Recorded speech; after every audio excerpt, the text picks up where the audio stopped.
Δόθηκε κίνηση λοιπόν, να την Μπολ περνάει μπροστά μας όπως και η Λίτλ, η Αμερικανίδα. Περνάνε τα πρώτα εμπόδια, η Μπολ δείχνει να έχει μια υπεροχή, η Ολλανδέζα που τρέχει στον 5ο διάδρομο, την κατανάτη εδώ με το πορτοκαλί shorts, Μπολ, ένα πανύψηλο κορίτσι μόλις 21 χρονών, ανεβαίνει καλά και η Ράσελ και η Ριζίκοβα, πάμε, περνάει η Ριζίκοβα μπροστά. Είναι πολύ δυνατή στον 3ο διάδρομο η Ριζίκοβα και ανεβαίνει Μπολ.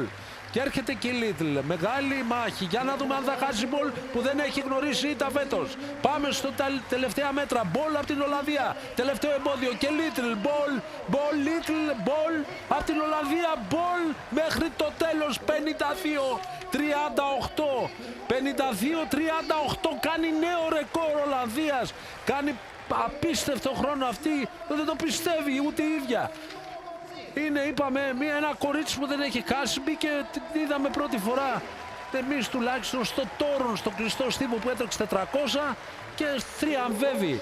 Για να δούμε τι θα κάνει όταν θα συναντηθεί με εκείνη τη Μακλάφλιν, με τη Μοχάμαντ, τα δύο μεγάλα ονόματα. Και εδώ τα συγχαρητήρια στην Μπολ.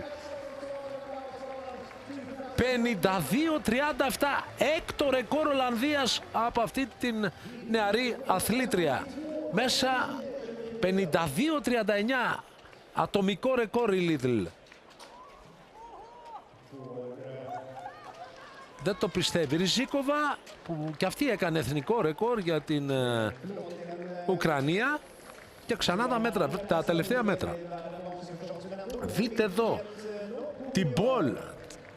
Βάζει η Λίτλ ό,τι έχει βάζει η Αμερικανίδα, σπουδαία αθλήτρια, αλλά δεν μπορεί να φτάσει αυτό το παιδί, αυτό το κορίτσι που είπαμε ότι έχει κάνει εφέτος 5 κούρσες, 5 εθνικά ρεκόρ και δεν πιάνεται.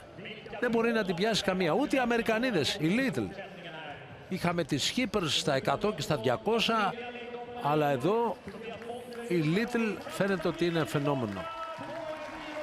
Η Μπολ, συγγνώμη. Η Μπολ 52-37 λοιπόν κατεβαίνει από τα 53 δευτερόλεπτα.